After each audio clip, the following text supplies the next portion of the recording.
Hello, everyone, and welcome. Roxy's got a new background. Welcome to Embracing What's Possible with Roxy. And I'm so excited because this is Disability, Developmental Disability Month. And because it's Developmental Disability Month, I've been really excited about talking to parents with children with disabilities, parents with young adults with disabilities and really giving some insight and some wisdom around disability education and the schools and the programming and what goes on when they're growing up and then they're entering into this adulthood. And how does all that work and how does all of that flow? And I have this amazing woman. We've never met. We're just meeting tonight, but we've known each other and we've been following each other's journey for a long time. This is an amazing woman by the name of Kathy Trainor. She also does like this cool, which I'm going to ask her about, this cool barbecue event that I literally am going to try to crash someday because, barbecue is like really good. And then it sounds like there's inclusion. So I get to eat yummy food and have disability education at the same time with a bunch of cool people. Now that sounds like fun. Welcome. I'm so glad you're here. We're talking all things disability here on Embracing What's Possible with Roxy. And I really would love for you to introduce yourself to our audience and tell us a little bit about who you are and what you do. Sure. Thank you. I cannot believe that we're finally meeting. We've crossed paths so many times. So I We am have. Kathy Trainor.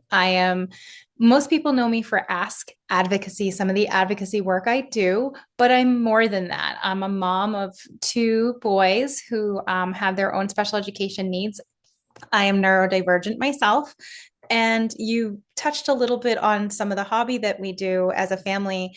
We do competition cooking. But the reason we got into it is because it was a very inclusive environment. It was the one of the few places that both my boys felt included. They weren't really going to go play soccer. They weren't going to go to scouts. They weren't into theater, but cooking was a skill that they needed for life. And we found a place that we could call home. And we've been doing that hobby for almost 15, no, 16 years now. So we found a hobby that, includes anybody, no matter what the ability it is. So it really is everything we do when we talk about it, inclusion.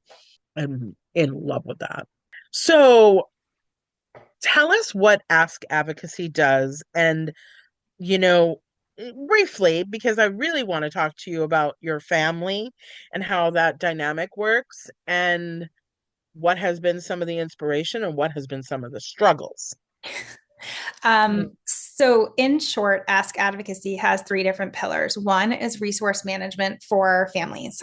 So many times families don't know the local resource or don't know a statewide resource. So we work on that.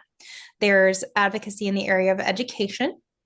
And then the last piece is policy advocacy. I do some policy advocacy on the side. So it really is an inclusive way for families to come and find out, this is the state law. These are ones that are going to be hopefully going to be to committee. And then also that resource for the family that either is just getting started or further on in their journey. And I take pride in working with new advocates as well as seasoned advocates to make sure that they know that these really are three areas they should be touching on regularly with families they support. We were just having a conversation at Statewide Independent Living Council today that, because I asked, I said, I'm in a lot of groups that advocacy information comes up, disability information comes up. But in those groups that are non-disability groups, a lot of agencies never come up. A lot of people don't talk about state agencies, they don't talk about those resources. And I think it's a big lack. Um, I can do resource management, but I own a media company and I just want to do disability education and interviews and talk to people about this now because I did resource management for like 25 years.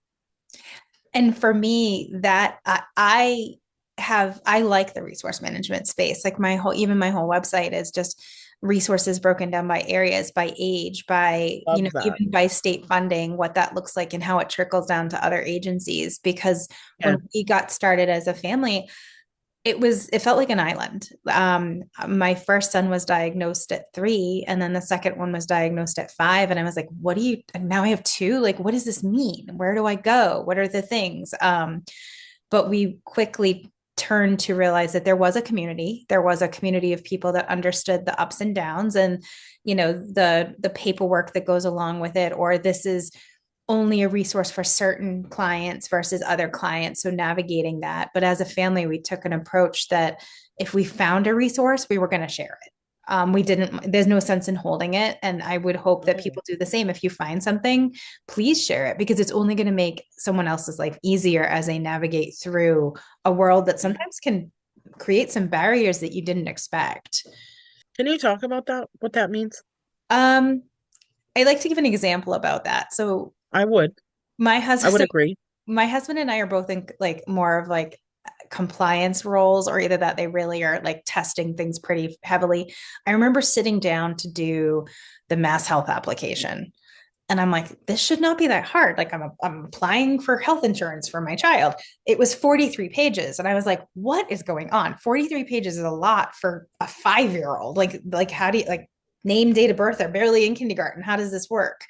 Um, we filled it out. We did it all wrong. We got denied. I'm like, well, what do you mean I got denied? Like I filled out every little line of this 43-page document. And I found out later there was a resource that could do it with me. And I was like, wait a minute, everybody else needs to know about this. You need to go that there's an autism Right. insurance resource center that can help you with this. This is not someone struggling with this. So from there, I was like, if I find something, I'm not going to sit alone at my kitchen table with that. I'm going to keep passing it on. So no one else Sure. has the tears that went in at our house to figure out an application that was that long. Um, Even down to like if we find something online and it's not accessible. So for example, DMH allows you to apply for things online and it goes right into their system. You don't need to download it, print it, or anything Mm. else. DDS makes you download it, print it, and send it, which is a little bit of a Oh barrier. God. So if you have a disability that is one extra step that you might not be able to do the executive functioning or even get to the post office to get that to them. So Right? the state systems don't even necessarily have unilateral access. Well, and I never understand why every single agency is so different and why they can't just have these access to barriers where it's like, okay, you're a state agency. This is how you do it. This is the exact same form. This is the exact same way. So it's just ease and grace And we talk like I feel like there should be an app that like every because you go to a doctor, you go to a new place, you're filling out the same 10 things over and over and over again. Could I over and just over like give again. it to you? I have just told my story before. Like, do you need to hear it again? I just filled this paper Right. last week and I laughed. There should be some sort of device that's like, here, click, you know everything about what we need, what we don't need to tell the story again. Oh, I'm sure somebody's created, but they haven't given it to the disability world. No, I know. It would be great if they again another resource shared if it could. Right? But it needs to get into the disability world. Why do you think there's so many barriers? I've been in this Um, industry for 30 years. Why is there so many barriers? And we had the ADA 35 to 36 years ago, right? So why are we still having the same obstacles? What do you think on that? it's a large question. It's a very large one. I think there's multiple reasons. I think because each person's need is so unique. So I you're would agree with trying that. to cater to everyone, but everyone is so unique. So I think that's one barrier. Um, and I think sometimes the people creating the access points are not in the disability space themselves. So they don't sit in that space not understanding why someone can't access it, or the wait times are present, or maybe it's just the form wasn't completed correctly. So until that happens, it becomes a struggle because no one sat at the table with the person that actually has to do it. Um, and then Mhm. and then I would say there's a third piece that not that things don't need to be thorough, but streamlining processes. Okay. If you're in one system, it should be able to read another system. When you like you said, you talk about the state. Like if you're in one system, it should be able to read to another one. Nobody Hmm. talks to each other to make it No, easier for the person. So I think those are the three big ones that I always think about when there's inclusion barriers. And I think the biggest one is that most of the time people at the table that are making decisions aren't disabled to really have a voice they're at not. the table. So And that's we tried really hard, Kathy, to do that. within Mass Ability when they brought us in as disability inclusion leaders. And we tried to say, no, these things need to change. These things need to be in the operative. These things need to be in the policy. And then, all of a sudden they're like, we have no more money. So, yeah, we're not doing that anymore. And that's hard because, like, we were a model and, like, we were showing that a model might actually work here. We wanted more, but we were showing that there could actually be a model that bring in family members, bring in the people with disability who might have been through the system to talk to the system about the system. And it's a novel idea to actually have people who have navigated it continue to talk about this is working, this is not, this is going really well. And maybe if we make a small tweak, but those reflective points are often a gap. And Big again, time. whether it be funding or availability of staff to listen, those two things create, Those two things were bottlenecks. the obstacle all the time. The staff never had enough time, and then there was lack of resources. You know, Staff wanted to hear us. Sometimes they were even on our side. And but I mean, it was a model that I've never seen before, and it's a model that still should exist, and more places should actually do it. And I agree with you. And until they do, I think it becomes harder for families to access because they haven't had the voice at the table. And when you notice places where voices were present. So like I look at organizations like PAL, where there's caregivers that are actually lived experience. When I pick up the phone and ask a question, I get someone who has navigated the system before and can tell you this is what you need to do with that. Just like I was sitting at the table crying over a Yes, 42-page document. I'm going to share that because I don't want anyone else to go through that. right. So the more PAL is parent. uh, for Advocacy League, Mary and Pam run that very well. I can get you, Okay, yeah, it's the send us that. That way yeah, we can have it. yeah. And maybe there's something similar in other states that might be like that. I do think Um, there are state to state, and I think some of the family resource centers that came out of some of the connected services through education and state agencies have started to have more individuals employed there that have lived experience. And I think those are the yes. resource centers that work the best because it allows that inclusion model at the base level when you're coming in as a nervous caregiver, Mhm. not knowing what to do, and you've got a calm voice at the table that's been there and walked that walk before. Correct. Yes. Share a little bit about maybe a milestone that both of your youth have gone through that was successful. I will start with my older one. So, my older son knew the beginning of eighth grade that he did not want to go to the local high school.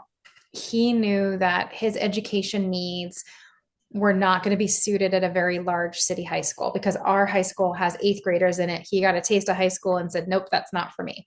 He advocated for himself to apply to a technical school so that he could get career and education at the same time because he wasn't sure if he was going to be a candidate for college. He now decides he is, but he had the Mm, opportunity to have some career coaching. But I think the big thing about that is he didn't get in right away. He didn't get accepted right away. He got waitlisted. And that was a hard thing to digest for any teenager. But then you have a teenager with a neurodivergent need.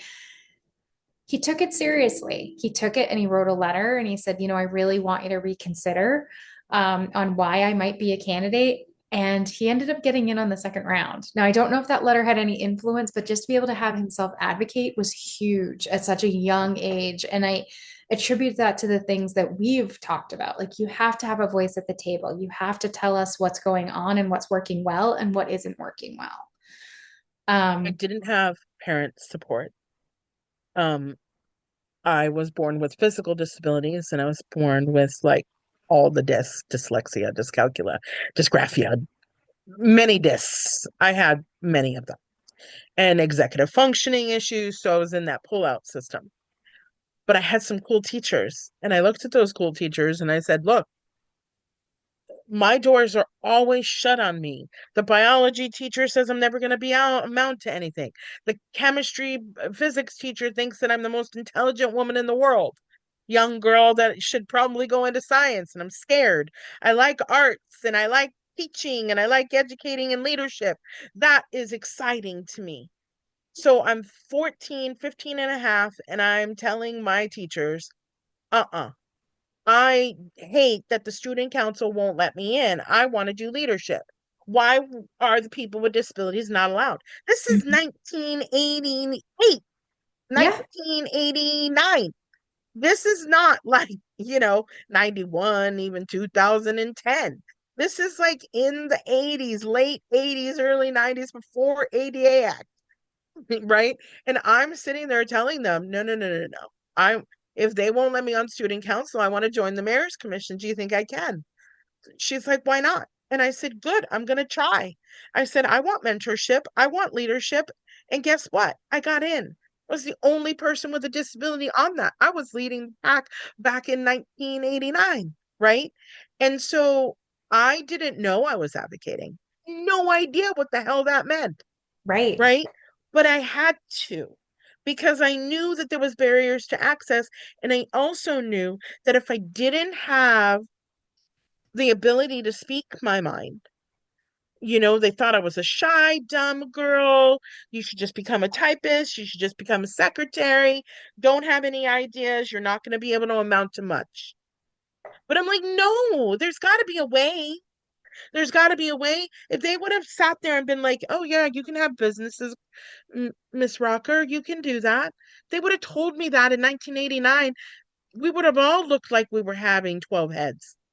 And that's something that kind of reflects on my younger son. So like he from day one has already like we were already told like, oh, he's got this, that, the other thing, right? Like, and we call him the PhD. He's got the litany of diagnosis. But the one thing to we said to everybody that those letters don't mean anything to us. Right. What it Right. means is we have a different approach.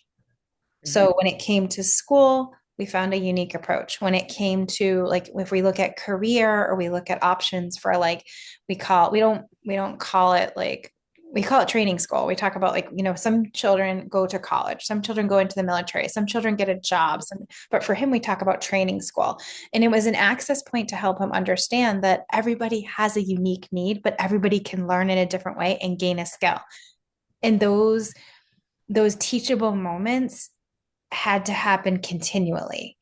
And Hmm. when we moved him from the public school setting to his out of district placement, we were really focused on how much exposure he could get to multiple different career options. So the school he's at, which couldn't have been a better match, it's Granite Academy in Braintree. It has animals. It has a way to learn about cooking. It Oh, has a way to learn about office skills or even like librarian skills. So, all in one place, they can right. offer education, they can offer clinical support, but then they can offer those introduction to just some basic skills that you wouldn't even necessarily be able to try out at maybe a technical high school. So, those access points to inclusion happen early and they should be happening early. And it should be happening early. Way important, like super way important that they should be happening early. So I I feel like you and I could have study sessions for hours on this Hours. and hours on these topics. I mean, the systematic work is always going to be in my heart. It's where I came from. I'm an AmeriCorps kid. I was in national service with a disability, and then I was on the stage talking about in volunteerism, a platform as, a pathway to employment for people with disabilities. Talking about that in the early 2000s. But I mean, leadership and disability is extremely important. And the kids and the youth and the adults need to have access to that. And I am so grateful that they have that Paul Spooner program now. Yes. I mean, I was the MC this last year, and the first time I went to it, it's one of the most intelligent leadership programs I've ever been through. And Whoever it's made that and designed that program was brilliant. the detail to that and every little aspect that they touch is phenomenal. And you did, I want to backtrack a second. You talked about being on stage and talking about, Oh. ability and versus disability. Yes. That's Hmm. something that I've been lucky enough to do in the cooking competition world. I actually travel to Oh, talk about the access points and what cooking can do because everyone's like, oh, everybody knows how to cook. Not everybody knows how to cook, not but it's everybody knows how to not. cook. But it's not just a life skill. It's an access point to a career. It's an access point to Mhm. skill. It's an access point to communication. I have this big graphic that talks about cooking, science, math, literacy skills, My God. all in one place that you just get to do something. And on top of that, you're learning like that I like this food. I don't like this food. I want to work with this. I don't want to work with this. So, it isn't just necessarily being a large voice on the stage. It's a voice in a different area to remind people that any ability has access to something. And if you don't, that means like, oh, they're only going to do this. No, no, there's not only. Correct. There's not only. And this is why I love being a little bit of an eccentric example because I'm a massage therapist. I do wellness, and I take all of these crazy, wonderful classes that I've learned modality upon modality, modality. So it's like I'm not a massage therapist, I'm a practitioner of like all sorts of Right. skill, right? And then I'm high verbal, low IQ. So my IQ is like very low, and I probably am in the intellectual disability category there, but my verbal is high. And all of a sudden, somebody gave me the instrument and said, Roxy, you get to have a show. And I was like, what? I get to have a show? Wait, what? You're telling me that I get to use my gift now and have narratives with people? And I I feel the mean, same way about when I advocate or meet with parents oh, or and I other advocate too. other advocates because I have that skill to digest it and break it down for them so they can understand it. And you would think, like in the advocacy space, if you think of education advocates, that they would know all the things, right? Oh, you would think. You don't come knowing all the things, you learn the things. So when I can Well, have those heart to y- hearts with an advocate who's exploring an yes, area, it's like, wait a minute, take a step back, take a look right. in the person's point of view before you go, the book says this, because the book isn't always right. Well, and here's the thing. I'm in a lot of groups that are not disability oriented. And so when I talk about disability, they don't come from it from systematic change. They're not coming from it from advocacy work. They're coming from it from maybe a personal experience, maybe their own lived experience, or they're coming from it from, whatever lens they were trained in, right? But I literally lived in that systematic world because that's where I got all my training from. You plopped me in a board and commission at 20, 26 years old. And I'm like sitting in boardrooms learning about airplanes and airports and Yep. access points, and I'm learning about deaf culture. And I'm like, okay, let's learn about deaf culture. And when I'm in these rooms and they're talking about disability and I'm asking about sharing different ideas or different opinions on different topics, that's not advocacy. That's just you wanting to say that you're a disability advocate or Mm. that you have I'm like, but you don't understand. Like, one, I own a media company, and two, so like it's almost like this weird reverse ableism. And Kathy, what's also been strange and interesting that I never really knew before until the world kind of got a little wacky right now is that a lot of disability people who are doing content and also trying to make some change out there are getting picked on by other people with disabilities. And that drives me And nuts it hurts my heart. because we try so hard to make sure we have an equal space at the table. We shouldn't be battling up against each other. If anything, we should Should be like, never be did you battling. know this? Let's help each other out. Let's And connect. Let's support one if you another. push people away, that only creates an additional barrier. Yes. And I'm almost flabbergasted on that. You know, I'm going to find ways that you and I need to talk. I'm also going to find ways that I can refer you to people or get or pick your brain on occasion and say, hey, where can I send this person? Where can I send this person? Absolutely. I I already love have a lot of topics in my head that I want to check in with you on that you might have knowledge or insight so they don't have to go through this anymore. And I'd be happy Um, to help. And I I love would love that book because there's a check-in. lot of people that come into the space that I'm in and they ask tons and dozens of questions that they don't even know what they're asking and how to answer them. And people give a lot of really bad information, and I'm trying to like swoop in there and giving the more resource coordinating, friendlier information. Hmm. Um, I want to wrap things up. I wish that we had more time. What are some really important tips from your background that families really might need to think about, know, and where can they maybe find out more about you or find out more about this support and resource that you seem to have so wrapped up in a nice bow? Mm. It's a Well, nice, I it don't know can that I get can tie a nice messy. bow.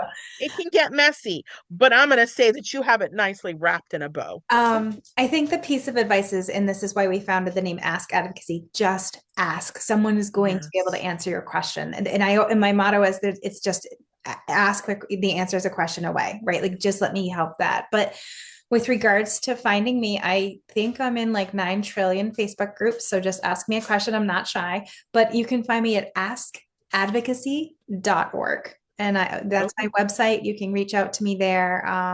But I'm also available just for quick check-ins. I think most caregivers will be like, "Oh, she'll give me a quick answer. She'll do this." I don't charge for those things because I no one charged me for those Nice. things Yeah. because What a it's not beautiful thing. about income, it's about outcome. Like I really want people to have a better outcome in how they access things. Well, I say a hug knows no disability, and I'm giving you a great big I one love it. I love it. So because, I mean, and that's my motto in embracing disability. And a lot of things that I also tell this audience is that I don't want you to be alone. I want you to ask questions. I want you to reach out, and you need to embrace what's possible. There are possibilities out there. There are services, there are supports like myself and Kathy out there that are willing to give you the extra time and give you the support that, that wasn't available that we didn't know until we had to yeah, navigate all of this. And agreed. then we've learned so much on either being in an agency or having to go through all of the obstacles ourselves. I want to bring you back onto a platform again, and there's a lot more than I know we need to talk about. I feel like um we could talk for days. we could, and I have a lot of great opportunities that I want to bring to the field. And I really love having you here.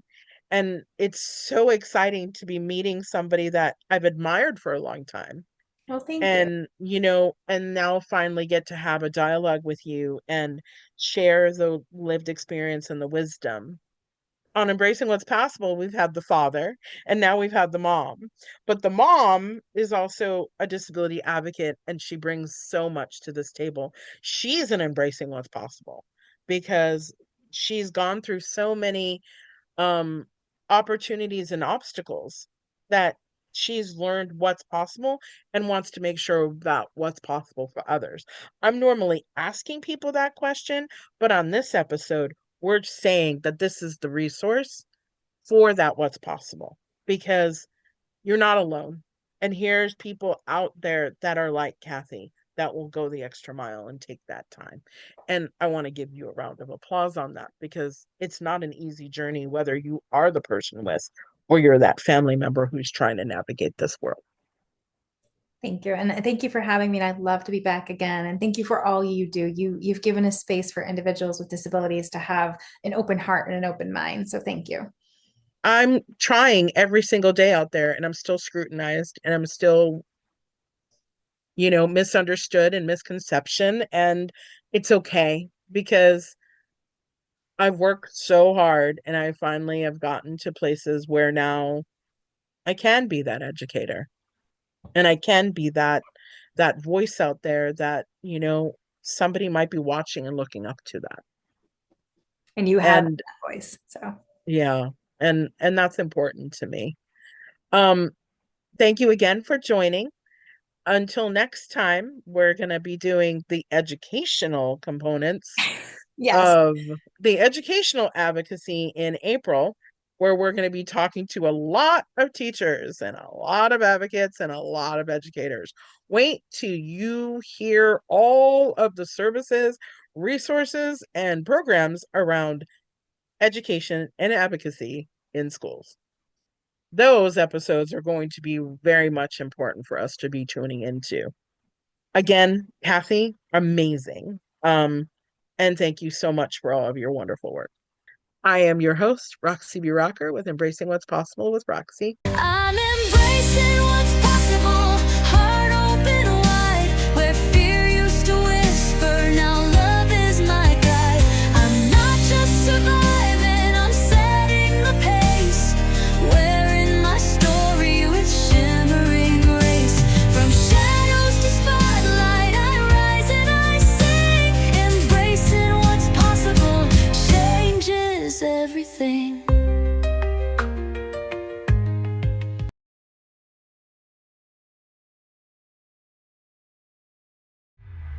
This is your prosperity.